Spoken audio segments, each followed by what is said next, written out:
through lips gone fat and rubbery, refusing to form the words. Sirens hurtled through the night. Jim swiped her mobile, clicked it off, chucked it in her handbag. "Let's go," he said. "They're onto it." "We should do something."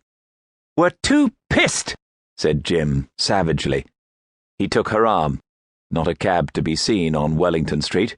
He led her up towards the Royal Opera House. "Glad you're here, Jim," she thought to herself. "Older than the others. Did I drink that much? A gin and tonic before? Wine with the paella? Doggy had flaming sambuca, he would. What's up with this pavement? Got a steep ridge down the middle. Am I going to be sick right outside the Temple of Opera? The paella yawn in the Cruella dawn? My head's coming untethered from my shoulders. Breathe deep." Out of the corner of her eye, a floating orange light in the drunken blur. "Taxi!" she yelled, flinging out an arm. It swerved in to the pavement. She wiped her cheeks, sucked in air, hung onto the window ledge, tried to look like someone who wouldn't projectile vomit, gave the cabbie her address, Lavender Grove, near London Fields. The cabbie looked jaundiced in the street lighting. "All right, love," he said, tongue flickering between grey lips. "In you get. Madhouse back there, innit? You coming too?" Jim shook his head, swung the door shut, waved her off. The driver checked his mirror, pulled out, wheeled round in a tight U-turn. The door's locks shunted to, startling her. The lights dimmed, went out. She sank back into the darkness of the cab, tried to stop her head from lolling. "Don't black out. Tell him the route and he'll know you're all right." "Down here, left onto Tavistock Street, left again onto Drury Lane, straight on. Yeah, keep straight." "You're all right, love. We know where we're going." Couldn't wet her lips, flinched at the swish of lights overhead. Her heartbeat was in her head, her breathing in her ears. Never been drunk like this before. Her head tilted, throat tightened. Nodding dog on the back shelf. Come on, blink, suck in the air. She lurched to the side, clicked on the intercom, and thought she said, "My drink's been spiked." But the words, shapeless, fell to her feet. "Don't worry, love," said the cabbie. "You're all right." "I'm all right?" she thought, face crushed into the seat, staring at the carpet, mouth slack. "If I'm all right, what do ill people feel like? Dad?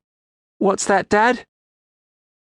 "Always take a cab in London after 11 o'clock. A black cab, mind. None of those furry dashboard minicabs driven by those Bangladeshi bastards."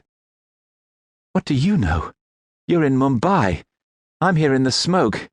In the black." Coffin, dark. The only light from the demi-migraine splitting her cranium. She blinked twice, confirming eyelid mobility and a total absence of illumination. She ran her hands over the seat.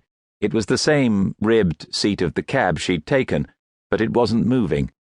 She couldn't see the hands of her Cartier watch, no idea how much time had passed. She felt for the door. Stuff slopped to and fro in her head. It was locked. She fingered around the window for cracks, knelt on the floor, spidered her hands over the sliding window of the driver's compartment. Shut, immovable. The first tremble of panic fluttered beneath her ribcage. The other door, locked, window shut. She listened, eyes wide open, trying to tune into the faintest sound. Nothing. She put her hand to her mouth. The fingers trembled on her lips, and her breath pattered with the hyperventilation of phobia. A sudden surge of adrenaline through her system cleared the mess from her mind. She was no longer drunk. Her thighs quivered in her kneeling position. She tried to calm what was building inside her, but couldn't. It was multiplying too fast, rapidly becoming unmanageable, bursting up from her lungs, screeching in her ears, and with a bright flash of light that illuminated nothing, she hurled herself at the window, threw herself to the other side, lashed out with her feet and fists, and screamed so loud To keep listening to this audiobook, I've left you a link in the description so you can do it, at no cost thanks to Audible's 30-day free trial.